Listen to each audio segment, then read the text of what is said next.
अल्हम्दुलिल्लाहि रब्बिल आलमीन वस्सलातु वस्सलामु अला रसूलिहिल करीम अम्मा बाद फ़अऊज़ु बिल्लाहि मिनश शैतानिर रजीम बिस्मिल्लाहिर रहमानिर रहीम क़ाल अल्लाहु तबारक व तआला फ़िल क़ुरआनिल मजीद इन्नल्लाह व मलाइकतहु युसल्लूना अलन नबी या अय्युहल्लज़ीना आमनू सल्लु अलैहि व सल्लिमू तस्लीमा स्वलातु वस्सलामु अलैका या नबी अल्लाह व अला आलिका व अस्हाबिका या नूरल्लाह स्वलातु वस्सलामु अलैका या नबी अल्लाह व अला आलिका व अस्हाबिका या नूरल्लाह।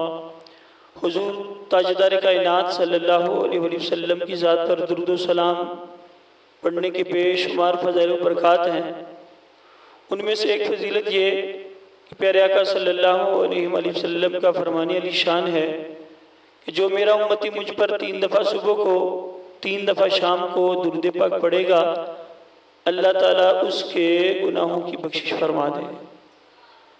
इसलिए हमें चाहिए कि सरकार सल्लल्लाहु अलैहि वसल्लम की ज़ात पर 3 दफ़ा सुबह को 3 दफ़ा शाम को दुरूद पाक पढ़ें, इंशाअल्लाह हमारे गुनाहों की बख्शिश हो जाएगी। और यहाँ एक वजाहत ज़रूरी है, वो ये कि ये जो गुनाह माफ़ होते हैं इससे सगीरा गुनाह माफ़ हैं, कबीरा नहीं। कि उलमा फरमाते हैं तस्बीहात से, इसी तरह वुज़ू करने से, दुरूद पाक पढ़ने से, ये जितने भी अहादीस के अंदर ये फ़ज़ाइल के ज़रिए गुनाह के मिटने की खुशखबरियाँ हैं, तो इनसे मुराद सगायर हैं, सगीरा गुनाह माफ़ होते हैं। और मुहद्दिसीन अल्लामा इब्न हजर अस्क़लानी अलैहि रहमा इन जैसे लेवल के मुहद्दिसीन फरमाते हैं जो कबीरा गुनाह है वो अल्लाह ताला की बारगाह में तौबा करने से, मुनाजात करने से, गिड़गिड़ा के रोने से, माफ़ी तलब करने से जो है वो माफ़ होते हैं। तो जितने भी ये अहादीस में आता है ना कि ये नमाज तस्बीह पढ़ ली जाए समंदर की जा के बराबर गुनाह माफ़, सुबहान अल्लाह व बिहम्दी पढ़ लिया जाए गुनाह माफ़, तो इससे कौन से गुनाह मुराद है? गुनाह सगीरा। कबीरा गुनाह अल्लाह ताला की बारगाह में रो कर गिड़गिड़ा कर माफ़ी तलब करने से ही माफ़ होते हैं। सल्लु अलल हबीब सल्लल्लाहु अलैहि मुहम्मद सल्लल्लाहु अलैहि वसल्लम। सालाना 5वें सालाना अकायद कोर्स की बिहम्दिही ताला आज 22वीं नशिस्त हमारे इलाका जामिया नूरुल ईमान मलकी कलां के अंदर ये कोर्स इनेकाद पजीर है, जिसका मौजू है ईसाईयत का पस मंज़र। ये मौजू बहुत कम उलमा बयान करते हैं, लेकिन फी ज़माना इसकी ज़रूरत भी बहुत ज़्यादा है। क्यों? कि ईसाइयों की तादाद जो है वो हम मुसलमानों से ज़्यादा है और वो बड़े ज़ोर शोर से अपने मिशन में, अपने मज़हब को फैलाने में दिन रात एक किए हुए हैं। जबकि हुजूर ताजदार कायनात सल्लल्लाहु अलैहि वसल्लम का फरमान है दूसरी तमाम मिल्लतों के मुतालिक, फरमाया कुल्लु कुफ्रुन मिल्लतुन वाहिदा। इस दुनिया के अंदर जितनी मिल्लतें हैं काफिरों की, यहूदी हैं, ईसाई हैं, कम्युनिस्ट हैं, हिंदू हैं, आका सल्लल्लाहु अलैहि वसल्लम के ज़ुबान अमर कुन फयकून से ये बात निकल चुकी है, ये सारी एक मिल्लतें हैं, ये सारे एक हैं। इसकी सूरत हाल सबके सामने है कि हमारे इर्द गिर्द जो हैं हिंदुस्तान है, अमेरिका है, सारे एक हैं। हमारे मुकाबले में सारे काफिर मिलते एक हैं और मुसलमानों के मुखालिफ हैं। तो इसी मुनासिबत से ईसाईयत के पस मंज़र को बयान करने के लिए आज का मौजू रखा गया। ईसाईयत और इस्लाम का सबसे पहले मुवाज़ना करते हैं, फिर आगे चल के ईसाईयत पर इस्लाम के एहसानात क्या हैं उनका तज़किरा होगा। फिर से आगे चल के जो इनकी अंजील है ईसाइयों की, आसमानी किताबें कितनी उतरी? तौरात, ज़बूर, अंजील। ये जिन ईसाइयों का आज हमने तज़किरा छेड़ा है, इन पर अंजील नाजिल हुई, तो वो मैं लाया हूँ साथ। उसमें ये आज हम इंशाअल्लाह साबित करेंगे कि वो अंजील जो जनाब ईसा अलैहिस्सलाम पर उस वक़्त नाजिल हुई थी, ये वो अंजील नहीं है। इसके अंदर तग़य्युर और तबद्दुल हो चुका है। सिर्फ और सिर्फ अगर आसमानी किताबों में कोई किताब महफूज है तो वो कुरान करीम है। क्यों? कि कुरान करीम में अल्लाह ताला ने खुद वादा फरमाया कि हमने इसको नाज़िल किया है और हम ही इसकी हिफाजत करने वाले हैं। तो जो किताब महफूज है वही हक है, और बाकी जो किताबें हैं वो उठा ली गई। तो इनकी जो अंजील है उसके ऊपर भी इंशाअल्लाह कुछ रोशनी डाली जाएगी और तहकीक से बात साबित की जाएगी कि ये अंजील वो कमा को वही नहीं है जो जनाब ईसा पे उतरी थी। इसके अंदर आप ईसा अलैहिस्सलाम के उम्मतियों ने बड़ा तग़य्युर कर दिया है, तब्दीलियां कर दी हैं, यानी ये असल शक्ल में सही मानों में मौजूद नहीं है। तो सबसे पहले ईसाईयत और इस्लाम का कंपैरिजन। ईसाईयत हज़रत ईसा अलैहिस्सलाम की शख्सियत की तरफ मंसूब एक मजहब का नाम है। देखिए ना, जैसे मूसा अलैहिस्सलाम के उम्मती क्या कहलवाए? मूसवी। इब्राहिम अलैहिस्सलाम के उम्मती क्या कहलाए? इब्राहिमी। इसी तरह जो नूह अलैहिस्सलाम की कौम है वो नूह अलैहिस्सलाम की तरफ मंसूब है, और हम हुजूर हजरत मोहम्मद मुस्तफ़ा के हैं तो हमें उम्मत मोहम्मदिया कहा जाता है। तो ईसाइयों को ईसाई इसलिए कहा जाता है कि ईसा अलैहिस्सलाम के ये पैरों थे, इसलिए। ईसाईयत, मसीहियत और क्रिश्चियन तमाम अल्फाज से इस मजहब की महदूदियत जाहिर है। हजरत ईसा अलैहिस्सलाम ने जब अपने 12 हारियों को तबलीग के लिए भेजा तो उनको ये हिदायत फरमाई, ये नसीहत की, गैर कौमों की तरफ ना जाना और सामरियों के किसी शहर में दाखिल ना होना, बल्कि इसराइल के घराने की खोई हुई भेड़ों के पास जाना। ये जिस तरह कुरान करीम के अंदर सूरतें हैं, इसी तरह अंजील के अंदर भी सूरतें हैं। तो मता जो इनकी एक चैप्टर है मता, उसका बाब 10 और आयत है 5 और 6, ये जो मैंने अंजील से आपको पढ़ के सुनाई है। अंजील के इस बयान से साफ मालूम हो गया कि मसीही तबलीग का दायरा कार सिर्फ बनी इसराइल तक महदूद है। यानी ईसा अलैहिस्सलाम ने जो अपने 12 हारियों को भेजा तो सिर्फ बनी इसराइल की जानिब भेजा। अंजील किसी दूसरी कौम तक मसीहियत की दावत पहुंचाने की इजाजत नहीं देती। यानी ये साबित हो गया अंजील से कि ये जो किताब है हजरत ईसा अलैहिस्सलाम दे के भेज रहे हैं। जिस तरह देखें ना, कुरान पाक में अल्लाह ताला फरमाता है कि महबूब हमने आपको सारी कायनात के लोगों की तरफ नबी बनाकर भेजा। इसके अंदर हिंदू, मुस्लिम, सिख, ईसाई, मुसलमान किसी किस्म की पाबंदी नहीं, बल्कि हुजूर तो यहां तक फरमाते हैं कि मुझे कायनात के जर्रे जर्रे का नबी बना के भेजा गया। लेकिन ईसा अलैहिस्सलाम को महदूद बनी इसराइल की तरफ भेजा गया। इसलिए तो वो कह रहे हैं अपने सहाबा को, अपने हारियों को, कि सिर्फ महदूद गिरोह के पास जाना, बनी इसराइल के पास, इनके अलावा और किसी के पास ना जाना। ये बड़ा एक पॉइंट है। कभी ईसाई आपसे बात करें, मतलब वो कहें कि जी आपको दावत दें कि जी ये ईसाई बड़ा अच्छा मजहब है, तो आप उनको ये जो मता बाब 10 और आयत 5 और 6 पढ़ के सुनिए। आप उनको कहें कि भी आपका दीन तो इंटरनेशनल है ही नहीं, इंटरनेशनल दीन तो हमारा है। कि जिसको फैलाने के लिए साफ शफाफ हुक्म दे दिया गया है कि ए महबूब कायनात के हर बंदे तक ये दीन इस्लाम को पहुंचा दे। तो तुम्हारा तो जो मजहब है सिर्फ कहां तक है? इस्राइल तक।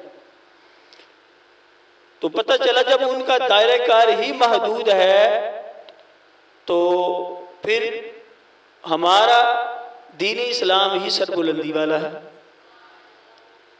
इसके अलावा अंजील देखें, ये जो उनकी किताब ईसा अलैहिस्सलाम पर नाजिल हुई अंजील, अगर आपको मौका मिला है, नहीं तो मिलेगा, आप जाएं कभी मिशन हॉस्पिटल सियालकोट में, जो मिशन हॉस्पिटल ईसाइयों का, किनका है? ईसाइयों का। इनसे इलाज करवाना जायज है, कोई कबाहत नहीं। वहां आप के किसी अजीज का ऑपरेशन हो, किसी की इयादत करने जाएं मिशन हॉस्पिटल में, आप देखिएगा कि जहां जहां भी उनकी अलमारियां हैं, जहां जहां भी उनके हाल हैं हॉस्पिटल के, यहां पेशेंट हैं, मरीज एडमिट है, दाखिल है, वहां आप देखिएगा कि दाएं बाएं छोटा साइज जो होता है ना, पॉकेट साइज, उस साइज की अंजील पड़ी होंगी। क्या पड़ी होंगी? अंजील, जो हजरत ईसा अलैहिस्सलाम पर उतरी, और ये बड़े साइज में है। अब ये जो किताब है ना, ये असल हालत में नहीं रही। क्यों? हर 50 साल बाद, 200 साल बाद, 100 साल बाद इसके अंदर चेंजिंग आती रही। मतलब आज की आप अंजील ले लें और आज से 100 साल पीछे की अंजील ले लें, दोनों में बड़ा फर्क है। अब 200-400 साल मजीद पीछे की ले लें और इस अंजील के साथ कंपैरिजन करें तो बड़ा फर्क है, यानी तब्दीली है। तो अल्लाह की किताबों में तब्दीली नहीं होती। कुरान पाक है ना, चैलेंज। अल्लाह ताला ने क्या चैलेंज किया कुरान पाक में? ए काफिरो, तुम एक सूरत ही इस तरह की बना के ले आओ। नहीं लेके आए। फिर और छोटा चैलेंज कर दिया कि एक आयत ही ला के दिखा दो खाना काबा के ऊपर। अल्लाह ताला के महबूब सल्लल्लाहु अलैहि वसल्लम ने हुक्म दिया कि इन्ना आतैनाकल कौसर, ये सूरत सारी है सहाबा लिख दो, नीचे उसके दूसरी आयत लिख दो। अगर तुम कहते हो कि कुरान पाक आम किताब है, अल्लाह की तरफ से नहीं है, तो इस तरह की कोई एक आयत लेके आओ, कोई एक आयत लेके आओ, क़यामत तक तुम नहीं ला सकोगे। तो बहुत बड़े बड़े उन्होंने अपने अरब के फुसहा, अरब के बड़े बड़े जादूगर थे, बड़े बड़े फसीहुल लिसान थे, तमाम को बुलाया। अबू जहल ने, अबू लहब कंपनी ने, कि इस तरह की कोई एक सूरत बना लें। जब देखा ना बड़े बड़े जादूगरों ने कलाम पाक को पढ़ा, इन्ना आतैनाकल कौसर को पढ़ा, वो पढ़ के जमीन के ऊपर बेहोश हो गया। जब पानी के छींटे मुंह पे मार के होश दिलाया गया तो उसने अपने काफिर सरदार को कहा कि वाकई खुदा की कसम, इस तरह की हम एक आयत भी नहीं ला सकते। और चैलेंज है अल्लाह ताला का, आपके कोई अज़ा करबा अमेरिका में हो, लंदन में हो, मैनचेस्टर में हो, कनाडा में हो, इंडिया में हो, चीन में हो, चाइना में हो, कहीं हो, उनके घर में कुरान पाक देख ले, हिंदुओं के घर इंडिया में देख ले, यहां देख ले, हर जगह जेर जबर का फर्क नहीं होगा। क्योंकि अल्लाह ताला ने इस किताब का, हमारे मुसलमानों की किताब कुरान पाक की हिफाजत का जिम्मा अल्लाह ने लिया है। इसके अंदर कोई तब्दीली कर सकता नहीं। तो पता चला जब तब्दीली नहीं हुई 1400 साल में, आज तक नहीं हुई, न क़यामत तक इंशाअल्लाह हो सकेगी, तो ये कुरान पाक किताब ही हक है। और बाकी किताबें जो हैं उनकी हिफाजत की जिम्मेदारी अल्लाह ताला ने नहीं ली, उनके उम्मतियों ने, उनके हारियों ने, गलत लोगों ने उसके अंदर तगय्युर और तबद्दुल कर दिया, अपनी तरफ से अल्फाज शामिल कर दिए, तो वो असली हालत में नहीं रही, ज़ाया हो गई। अब उस पर चंद दलाइल देते हैं कि कैसे। अब देखें, अब उन्होंने इसका नाम रख दिया किताब मुकद्दस, यानी ये लफ्ज यानी का भी उन्होंने लिखा है, पुराना और नया अहदनामा, पुराना और नया अहदनामा, इनके नाम ही चेंज होते रहते हैं। पहले अंजील थी, फिर मुकद्दस किताब, अब अहदनामा। तो ये नाम ही बताते हैं कि ये असल हालत में मौजूद। हमारे कुरान का नाम जब नाजिल हुआ था तब भी कुरान था, मुस्तफा अलैहिस्सलाम दुनिया से रहलत फरमा के तब भी यही नाम, आज तक यही नाम है और क़यामत तक यही नाम रहेगा। कुरान पाक बार बार पढ़ी जाने वाली पाकीज़ा किताब। अब इसके नामों का चेंज हो जाना यही बताता है कि ये किताब असली सूरत में, चलें इसका अंदर से मुआजना करते हैं कि अंदर इसके अंदर क्या तब्दीलियां आई। अंबिया अलैहिस्सलाम की शान में गुस्ताखियां इस किताब में। ये ईसाइयों की वो किताब है कि अंजील के जिसको जिस तरह हम कुरान पढ़ते हैं उसको ईसाई लोग इसको कुरान पाक अपने नबी अलैहिस्सलाम पर जो ईसा पर उतरी अंजील वो समझते हैं। यानी ये उनका एक एंगल से उनकी किताब, उनका कुरान लगा लें, लेकिन कुरान का लफ्ज तो नहीं इस पे बोला जा सकता। क्यों? कि ये असली सूरत में नहीं। अब देखें हजरत ईसा अलैहिस्सलाम, हजरत आदम अलैहिस्सलाम पर क्या क्या उन्होंने खराबात इस किताब में लिखी। इसको हम किताब ही कहेंगे, पाकीज़ा किताब नहीं कहेंगे। नंबर एक, आदम अलैहिस्सलाम पर बोहतान और गुस्ताही का इर्तिकाब। नंबर एक, और आदम, ये चैप्टर है पैदाइश, इसका एक चैप्टर है पैदाइश, ये निकल आया पैदाइश, ऊपर लिखा चैप्टर है इसका पैदाइश।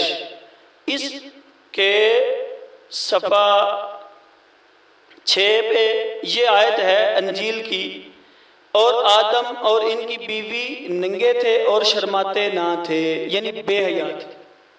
ये गुस्ताही है। ये उन्होंने, जहां मैंने रेड पेन के साथ टिक मार किया है, ये इबारत वाज़ेह है, ये जो मैंने पढ़ के सुनाई। यानी आदम अलैहिस्सलाम के मुतल्लिक आपकी शान में गुस्ताही की गई अंजील। तो पता चला कि किताबें जितनी आसमानी है वो अंबिया का अदब सिखाती हैं, गुस्ताखी नहीं सिखाती। ये इसके अंदर चैप्टर पैदाइश बाब 2 और आयत 25 ये जो पढ़ के मैंने सुनाई अंजील की। इसी तरह दूसरी जगह पे उससे अगले सफ़े पे क्या लिखा है, और आदम से इस खुदावंद ने कहा, चूंकि तूने अपनी बीवी की बात मानी और इस दरख्त का फल खाया जिसकी बाबत मैंने तुझे हुक्म दिया था कि उसे ना खाना, इसलिए जमीन तेरे सबब से लानती हुई। अस्तगफिर। ये जो मैंने पढ़ के सुना है ना, लानती हुई, ये वो टिक मार मैंने किया है। यानी आदम अलैहिस्सलाम दुनिया में तशरीफ लाए तो आपके जमीन पर तशरीफ लाने से जमीन सारी लानत की मुस्तहिक हो गई। अल अमान वल हफीज। तो ये क्या है? गुस्ताखी नंबर 2। ये आदम अलैहिस्सलाम की शान में 2 गुस्ताखियां पहली पढ़ के सुनाई, ये दूसरी है। तो पता चला कि जिस किताब में अंबिया अलैहिस्सलाम की हया पाक दामनी की हिफाजत ना की जाए वो किताब आसमानी हो सकती नहीं। हमारा इस्लाम का अकीदा नुक्ता नजर क्या है कि वो हजरत आदम अलैहिस्सलाम जन्नत में जब आपकी तख्लीक हुई तो आप जन्नती लिबास पहना करते थे, बरहना बदन नहीं थे। जब दुनिया में तशरीफ लाए हजरत आदम अलैहिस्सलाम जद्दा में, श्रीलंका में, और हजरत हव्वा अलैहिस्सलाम को कहां उतारा? जद्दा में। तो दोनों पाकीज़ा। ये हम अहले इस्लाम का नजरिया है। आगे ये तो हजरत आदम अलैहिस्सलाम के मुतल्लिक गुस्ताखी है। हजरत सारा अलैहिस्सलाम की तरफ झूठ की निस्बत। सारा कौन है? हजरत इब्राहिम इस्माइल अलैहिस्सलाम की घर से। अब यही पैदाइश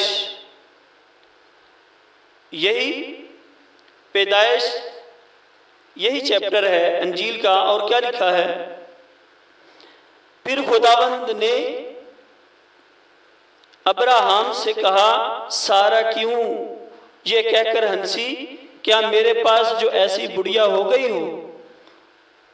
वाकई बेटा होगा। क्या खुदावंद के नजदीक कोई बात मुश्किल है? मौसम बहार में मुअय्यन वक्त पर मैं तेरे पास फिर आऊंगा और सारा के बेटा होगा। तब सारा इनकार कर गई कि मैं नहीं हंसी, क्योंकि वो डरती थी। उसने कहा कि इस पर तू जरूर हंसी। जाहिर समझ नहीं आई होगी बात की, लेकिन यह है कि अल्लाह ताला ने कहा कि हजरत सारा अलैहिस्सलाम जो है वो हंसी हैं। जब उनके शोहर ने पूछा कि आप हंसी हो, तो उन्होंने कहा कि मैं नहीं हंसी। तो फिर हजरत सारा ने झूठ बोला। तो हजरत सारा की शान में ये गुस्ताखी है। अंबिया अलैहिस्सलाम की जिस तरह खुद ये पाक होते हैं, इनकी बीवियां भी पाक होती हैं। अलग फरमाते हैं ना, या रसूल अल्लाह, तू है नूर, तू है ऐने नूर, तेरा सब घराना, तेरी नस्ले पाक में है बच्चा बच्चा नूर का। अंबिया अलैहिस्सलाम, बल्कि खसाइस कुबरा में अल्लामा जलालुद्दीन सूती अलैहिर्रहमत नकल करते हैं कि मुझे आका सल्लल्लाहु अलैहि वसल्लम ने फरमाया कि मुझे हुक्म दिया गया कि मैं शादी करूं, अपनी जितनी औरतों से शादी करूं वो जन्नती हो, जितने लोगों से अपने बेटियों की शादी करूं वो भी जन्नती हो। ये हदीस है। अंबिया अलैहिस्सलाम की जितनी आल होती है वो पाक होती है, क्योंकि वो खुद पाक होते हैं। कुरान करीम में अल्लाह ताला ने इरशाद फरमाया, पाक पाकों के लिए हैं, खबीस खबीसों के लिए हैं। यानी गंदे लोगों के साथ होते हैं और पाकीज़ा पाकीज़ा के साथ होते हैं। तो हजरत सारा अलैहिस्सलाम की तरफ जो है वो झूठ की निस्बत की गई है कि उन्होंने झूठ बोला। हालांकि हम मुसलमानों का ये अकीदा है कि जिस तरह अंबिया अलैहिस्सलाम हर किस्म के गुनाहों से पाक होते हैं, तो मासूम तो नहीं आपके अज़वाज फैमिली होती, लेकिन अल्लाह ताला की बारगाह के अंदर झुकने वाली जरूर होती। अब के ज़हन में ख्याल आएगा कि ये तो बड़ी बड़ी बुरी बातें जो पढ़कर हमें सुनाई जा रही हैं, लेकिन हमने फिक्र भी तो करनी है ना। कि मैंने जो कहा कि आपका कभी यहाँ सियालकोट में क्रिश्चियन हॉस्पिटल चक्कर लगे तो छोटी छोटी किताबें पढ़ी होंगी, वो आम सबको पढ़ने के लिए देते हैं, मुसलमानों को भी कि पढ़ो। तो वो इतनी बुराई की दावत देते हैं, तो उस बुराई से बचाने के लिए अब उनकी निशानदेही मैं आपके सामने कर रहा हूं, ताकि हमारा ईमान महफूज रहे और किसी किस्म की भी हमारे ईमान में लजाजत ना आए, कमजोरी ना आए, ईसाइयत के मामले में तरस ना आए कोई भी। अब ये हजरत लूत अलैहिस्सलाम की शान में गुस्ताखी, ये आपके सामने मैंने जो खोला है, ये अहदनामा नया और पुराना का चैप्टर है, अंजील मुकद्दस पैदाइश चैप्टर है। ये ऊपर लिखा हुआ है पैदाइश, ऊपर सब हेडिंग लिखी हुई। बाप का नाम क्या है? पैदाइश, और सफ़ा इसका 90 या 19 सफ़ा नंबर, और आयत है 29 ता 38। अब ये जरा गौर से समाअत फरमाएं।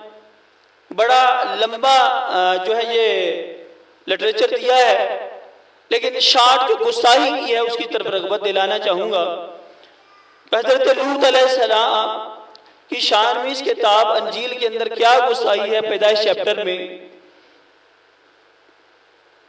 हज़रत लूत अलैहिस्सलाम के लोग मर्द मर्द से बुराई का इर्तिकाब करते थे।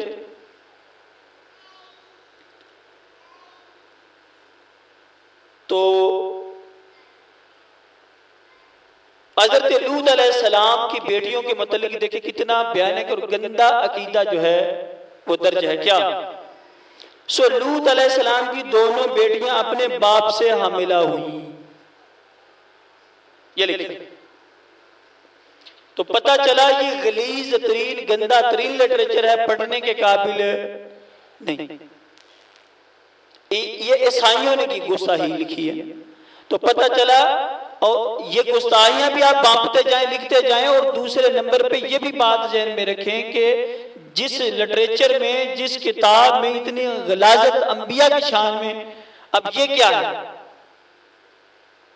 कुफ्र है कि नहीं है? गुस्ताखी है कि नहीं है?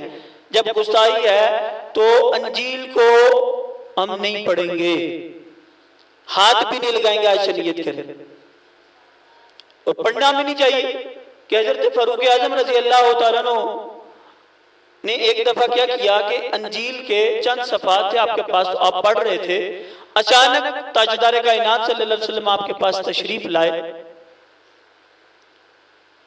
हुजूर सल्लल्लाहु अलैहि वसल्लम ने इरशाद फरमाया, ऐ उमर ये क्या है, क्या पढ़ रहे हो? आपने अर्ज की, या रसूलल्लाह सल्लल्लाहु अलैहि वसल्लम मैं अंजील के सफ़ात पढ़ रहा हूं। कहते हैं कि हुजूर सल्लल्लाहु अलैहि वसल्लम इतने जलाल में आ गए कि कुरान के होते हुए, मैं मोहम्मद के होते हुए आप अंजील को पढ़ रहे कि फरमाते हैं इतना सख्त गुस्सा मैंने कभी नहीं देखा। ये हालत ये थी कि हुजूर सल्लल्लाहु अलैहि वसल्लम का रंग मुबारक जो है वो गुस्से से सुर्ख हो गया, और पसीना अनार के दानों की तरह आपके चेहरे अक़दस से बह रहा था। यानी गुस्से में आ गए कि मेरे होते हुए, ऐ उमर अगर ईसा अलैहिस्सलाम आज भी दुनिया में आ जाएं तो मेरी पैरवी के बगैर उन्हें कोई चारा नहीं। यानी वो मेरे उम्मती ही बन के आएंगे। जब वो मेरी इत्तिबा करेंगे तो तुम उनका लिटरेचर क्यों पढ़ रहे हो? तो अंजील को सारी जिंदगी हमने हाथ भी नहीं लगाना, क्योंकि इस अंजील के अंदर तहरीफ हो चुकी है, चेंजिंग हो चुकी है, ये असल कंडीशन में मौजूद नहीं। इसके अंदर गांधी गांधी जब इतनी गलाजत इसमें पाई जाती है तो पता चला ये किताब महफूज नहीं। तो खास तौर पे मैं बार बार हिंट इसलिए दे रहा हूं कि जितने भी इनके हॉस्पिटल हैं, पक्कागढ़ बेथानी हॉस्पिटल जाएं, वहां भी ऐसा करते हैं। मिशन हॉस्पिटल जाएं ईसाइयों का, वहां भी ऐसा करते हैं कि पॉकेट साइज खास तौर पे जो होती है ना झील, वो उन्होंने दड़ फ्री जो है ना बेडरूम के जहां पेशेंट बैठते हैं उनके दाएं बाएं आगे पीछे, खास तौर पे ये ब्लू कलर का उसका कलर आजकल जो ये भी वही है, लेकिन ये बड़े साइज में है अंजील। लेकिन इसको कभी भी ना पढ़ेंगे ना हाथ लगाएंगे इंशाअल्लाह। इसी तरह और दीगर अंबिया अलैहिस्सलाम, हजरत मसीह अलैहिस्सलाम की शान में भी इस किताब के अंदर बेशुमार गुस्ताखियां हैं। हजरत हारून अलैहिस्सलाम के मुतल्लिक, हजरत मूसा अलैहिस्सलाम के मुतल्लिक कि हजरत मूसा अलैहिस्सलाम अल्लाह ताला के मानने वाले, हुक्म की उदूली करने वाले थे, मानने वाले ना थे। इसी तरह हजरत सुलेमान अलैहिस्सलाम की शान में गुस्ताखियां इस अंजील के अंदर मरकूम हैं।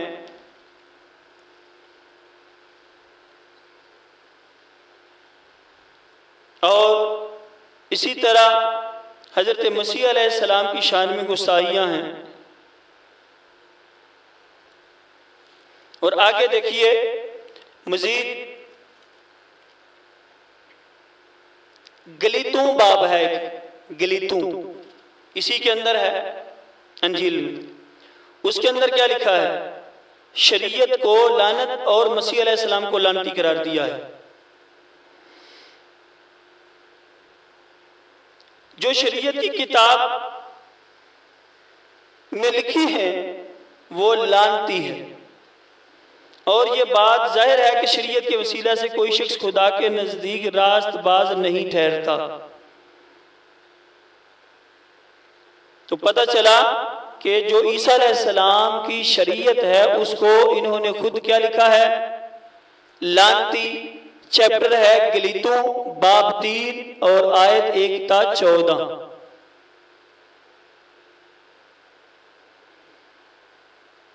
तो पता चला कि ईसाईयत की किताब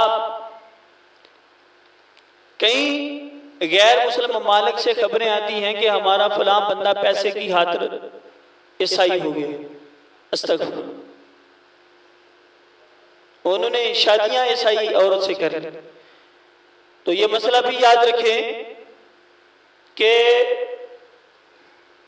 ईसाई औरत से शादी करने की शरीयत ने इजाजत दी है। आका सल्लल्लाहु अलैहि वसल्लम ने इरशाद फरमाया कि अहले किताब का जूता तुम्हारे लिए जायज और अहले किताब के साथ शादी भी जायज, इनका ज़बा किया हुआ जानवर भी जायज, क्योंकि ये अहले किताब है इसलिए। लेकिन मौजूदा फुक़हा मुहद्दिसीन फरमाते हैं कि ये वाले जो ईसाई हैं वो वाले ईसाई नहीं रहे कि जो ईसा अलैहिस्सलाम के दौर के थे या हुजूर सल्लल्लाहु अलैहि वसल्लम के दौर में थे। वो ईसाईयत के कारबान थे जो किताब नाजिल हुई। अब जब किताब असल नहीं तो ये ईसाई भी असल नहीं। तो मौजूदा ईसाइयों की खवातीन से शादी करना हराम लिखा होगा। क्यों? इसके अंदर बेशुमार कबाहतें हैं। जब देखे ना उनकी इबादत का वक्त होगा तो वो ढोल तबले से इबादत करते हैं, वो अपनी इबादत के वक्त घर से निकल जाएगी कि जी हमारे गिरजे में इबादत का वक्त हो गया। हमारे मुफ्तियान फतवा देते हैं इसी तरह अगर ईसाई औरत से मुसलमान मर्द की औलाद होती है तो वो कभी भी अजान का पास नहीं करेगी, अजान का लिहाज नहीं करेगी, नमाज का लिहाज नहीं करेगी, यानी दीन इस्लाम की किसी चीज का भी पास नहीं करेगी। तो इसलिए सबसे बेहतर है यही है कि मुसलमान मर्द मुसलमान औरत से शादी करे। क्यों? कि उनके अकायद गंदे हैं, उनकी तरबियत ठीक नहीं है। जिसकी तरबियत ठीक ना हो तो ज़ाहिरी बात है, और ये तो वैसे ही दुनिया का असूल है। आपने देखा होगा कि घर सारा गो के बड़ा खराब है, कैरियर ठीक नहीं, कैरियर गंदा है मुसलमान, लेकिन घर में बहू गंदी नहीं लाते। ऐसा ही है कि नहीं? वो है ऐसी बात तो नहीं। जितने मर्जी बुरे हैं, लेकिन जो अपने लिए जिस रिश्ते का इंतखाब करते हैं तो वो गंदे अफराद को, गंदी बहू को पसंद, नेक को लाते हैं, अच्छे को लाते हैं। वो समझते हैं कि हमारे अंदर तो आगे बुराई है, लिहाजा कोई नेक आएगी तो हमारी औलाद भी नेक बन जाएगी। इसलिए बुरे की सोबत से वो मियां साहब फरमाते हैं ना, चंगे बंदे दी सोबत यारो जिवें दुकान अत्तारा। अत्तार कहते हैं इत्र बेचने वाले को, खुशबू बेचने वाले को। चंगे बंदे दी सोबत यारो जिवें दुकान अत्तारा, सौदा पावे मोल न लइए हुल्ले औन हजारा। यानी आप सौदा ना लें, खुशबू वाली दुकान से, मनियारी की दुकान से पैसे हो गए, खुशबू आती है कि नहीं? खुशबू ही आएगी, ना आप सौदा लें। बुरे बंदे दी सोबत यारो जिवें दुकान लोहारा, सौदा पावे लइए न लइए। वो अगला मिसरा गालिबन ये है, कपड़े पावे कुंज कुंज बइये चिंगा पैन हजारा। वो पट्टी हो ना, लोहार ने तपाई तो उसके पास जाएं तो सारा कमरा वैसे ही स्याह होता है। जब हम पास बैठेंगे, जितने मर्जी कपड़े समेट के बैठोगे तो जरूर कोई ना कोई जो उसके शोले आग के तुम्हारे कपड़ों पर गिरेंगे और जला देंगे। ये गंदे बंदे की सोबत के मुतालिक कहा गया। ये गंदे बंदे की सोबत जो है वो इतनी नुकसानदेह। इसलिए जो ईसाई हैं ये भी जो है नजस, तो लिहाजा इनसे मेल मिलाप रखने में भी एहतियात करनी चाहिए। हाँ, बाद लोग ऐसे हैं कि जो ईसाई औरत से शादी करते हैं वो ईमान कबूल कर लेती है तो फिर तो सोने पे सुहागा, फिर तो ठीक है। मुसलमान किया, क्योंकि हुजूर सल्लल्लाहु अलैहि वसल्लम ने इरशाद किया जिस किसी ने किसी काफिर को, एक काफिर को मुसलमान किया, अल्लाह ताला उस पर जन्नत वाजिब कर देता है।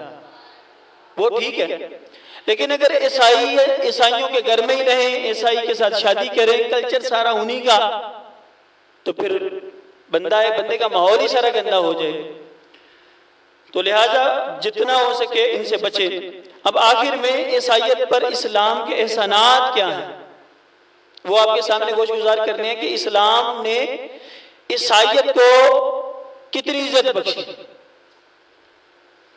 ईसाइयत पर इस्लाम का पहला एहसान यह है कि इस्लाम ने असल अंजील की तस्दीक करके ईसाइयत की बुनियाद को सदाकत पर मबनी साबित कर दिया है।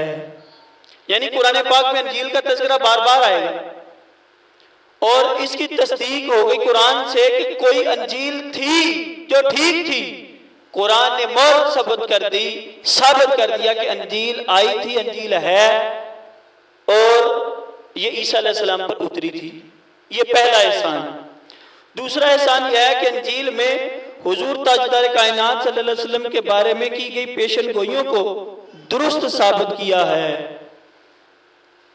गोया जिस हस्ती का इंतजार था वो आ पहुंची और अंजील की बातें सच साबित हो गई कि आखिरी नबी आएंगे, उनका नाम अहमद होगा। ये सारी बातें अंजील में लिखी हुई थी और वैसा हो गया। तीसरा एहसान यह है कि पूरी अंजील में यहूदियों की तरफ से हजरत मरियम पर लगाए गए इल्जामात का कोई जवाब और रद्द मौजूद नहीं था। इस्लाम ने पहली बार हजरत मरियम की पाकीज़गी बयान करके इन्हें और इनके बेटे को बुराई से बरी करार देके पाकीज़ा करार दे दिया।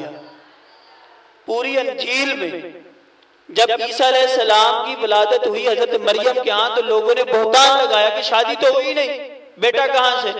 तो इसका जवाब पूरी अंजील पढ़ ले, इसमें नहीं है। ये कुरान पाक में है कि कुरान पाक ने साबित किया है कि हजरत मरियम अलैहिस्सलाम अल्लाह ताला की पाकीज़ा बंदी हैं, इनके अंदर कोई किसी किस्म की बुराई नहीं है। ये तीसरा एहसान है इस्लाम का ईसाइयों पर। चौथा एहसान यह है कि इस्लाम ने हजरत ईसा अलैहिस्सलाम को कलिमतुल्लाह और रूहुल्लाह जैसे पाकीज़ा हिताबात से याद किया है। कुरान पाक में दो सिफाती नाम ईसा अलैहिस्सलाम के दर्ज हैं, कलिमतुल्लाह और रूहुल्लाह। पांचवा एहसान यह है कि हजरत ईसा अलैहिस्सलाम के मोजज़ात मसलन मुर्दों को जिंदा करना, बीमारों को शिफा देना वगैरह बयान करके यहूद को शर्मिंदा किया और ईसा अलैहिस्सलाम की शान को दोबाला कर दिया, हत्ता के सलीब से बचकर इनके आसमान पर उठाए जाने और कुर्बे क़यामत दोबारा दुनिया में नाजिल होने को कुरान पाक ने बयान कर दिया है। ये ईसाइयत पर पांचवा एहसान है। ईसाइयत पर इस्लाम का छठा एहसान यह है कि खुद ईसाई भी हजरत ईसा अलैहिस्सलाम का निहायत बेअदबी से और रुखे अंदाज से नाम लेते हैं, बल्कि आज भी वो इन्हें महज यस्सू या मसीह या यस्सू मसीह कहते हैं। इस्लाम ने इन्हें हजरत मसीह अलैहिस्सलाम के बाअदब लफ्ज से लक़ब अता कर दिया। हम जब भी बोलते हैं तो कहते हैं हजरत मसीह अलैहिस्सलाम, हजरत वो सीधा सीधे कह देते हैं यस्सू मसीह, ईसा मसीह। तो ये जो है छठा एहसान है इस्लाम का ईसाइयत पर। याद रखिए, हम अहले इस्लाम हजरत सैयदना मसीह अलैहिस्सलाम को अल्लाह का सच्चा और बरगुज़ीदा पैगंबर तस्लीम करते हैं और इनकी बेअदबी को कुफर समझते हैं। अलबत्ता इफरात और तफरीत हमारा शिवा नहीं, यानी एक जानिब झुक जाना और दूसरे को डाउन, एक को अप कर देना, एक को डाउन कर देना, ये इस्लाम का मतमन्ना नजर नहीं। ईसा अलैहिस्सलाम अल्लाह के पैगंबर हैं। हम आज भी हम मुसलमान समझते हैं कि किसी नबी की तौहीन भी, ईसा अलैहिस्सलाम की तौहीन भी कुफर है, इस्लाम के एहसान नहीं। हमारे आका सल्लल्लाहु अलैहि वसल्लम पर नाज़िल शुदा कुरान को ईसाई कितना जलाते हैं। कभी आप सुनते हैं जी नॉर्वे में जला दिया गया, कभी शेखपुरा में कुरान पाक को जला दिया गया, कभी अमेरिका में जला दिया गया। हमारे नबी की तौहीन करते हैं, लेकिन हम जो हैं बाहया लोग हैं, क्योंकि हमारे नबी बाहया, हमारा रब बाहिया, हमारे ऊपर जो किताब नाज़िल हुई वो बाहिया, हमारे आका सल्लल्लाहु अलैहि वसल्लम की सारी तालीमात जो है बाहिया हैं। इसलिए हम सिर्फ वली का नहीं, अंबिया अलैहिस्सलाम की अज़वाज और बहनों बेटियों का पास नहीं, सारे नबियों का नहीं, बल्कि ताजदार कायनात सफेद कायनात के हर अल्लाह के नेक बंदे की हया करते हैं। तो ये इस्लाम की हकानियत है। और ये अंजील के झूठा होने पर ये जो मैंने चंद दलाइल पेश किए कि ये किताब जो है असल हालत में नहीं, हर 200 साल बाद बदलती है। तो वो कौन सी अल्लाह ताला की किताब है कि हर 200 साल बाद बदलती है? ये अल्लाह की किताब हो सकती? असल किताब उठा ली गई है अंजील, और ये जो रह गया है ये उनके लोगों ने जो महदूद सा अपना हल्का है उनमें अंजील का जो किरदार बयान रखा है वही मौजूद है, असल अंजील मौजूद नहीं है। ये उनकी मनगढ़ंत बातें हैं। असल अंजील को अल्लाह ताला ने अपने पास उठा लिया है, जिस तरह ईसा अलैहिस्सलाम को उठा दिया है, लिहाजा ये असल अंजील मौजूद नहीं है। और इस्लाम के जो ईसाइयत पर एहसानात हैं वो भी आपने मुलाहिजा किए, और साबित हो गया कि ईसाइयत की असल शक्ल, असल जो हालत है वो इस दुनिया में मौजूद, क्योंकि असल किताब मौजूद नहीं है। ये हुजूर सल्लल्लाहु अलैहि वसल्लम की उम्मत का खासा है। ईसा अलैहिस्सलाम अपनी उम्मत से उठा लिए जाएं, थोड़ी देर बाद उम्मत काफिर मुशरिक हो जाती है। मूसा अलैहिस्सलाम सिर्फ 40 दिन के लिए कोहे तूर पहाड़ पर जाएं, अल्लाह से हम कलाम के लिए, आप महल्ला चेंज करें, यानी अपने इलाके से कोहे तूर पे 40 दिन के लिए जाएं, तो आपके उम्मती जो हैं 70,000 काफिर हो जाएं। ये हुजूर की उम्मत का अजीम मौजज़ा है। आज हमारे अंदर हुजूर सल्लल्लाहु अलैहि वसल्लम बाज़ाहिरी हयात में मौजूद नहीं है, कब्र में है, लेकिन आज फिर भी 2.25 अरब मुसलमान हुजूर के उम्मती मौजूद हैं। हुजूर कब्र में, दूसरे नबी महल्ला चेंज करें, 70,000 लोग काफिर हो जाएं। हुजूर सल्लल्लाहु अलैहि वसल्लम को आज 1450 साल हो गए कब्र में तशरीफ ले जाएंगे, आज भी 2.25 अरब मुसलमान हुजूर के जाने के बाद भी मौजूद हैं। ये हुजूर का मौजज़ा है, दायमी मौजज़ा है कि हुजूर की उम्मत कसरत से रहेगी। तो साबित हो गया इस्लाम जो है दीने हक है, और ईसा अलैहिस्सलाम को जो दीन है वो मनसूख है, कैंसल है, उनके कोई अहकाम भी सही मानों में मौजूद नहीं है। लिहाजा अंजील को पढ़ना भी जायज़ नहीं, इसकी तालीमात को ना पढ़ना जायज़ है, ना आगे पहुँचाना। इंशाअल्लाह हम नियत करते हैं कि हम ईसाइयत से बचेंगे।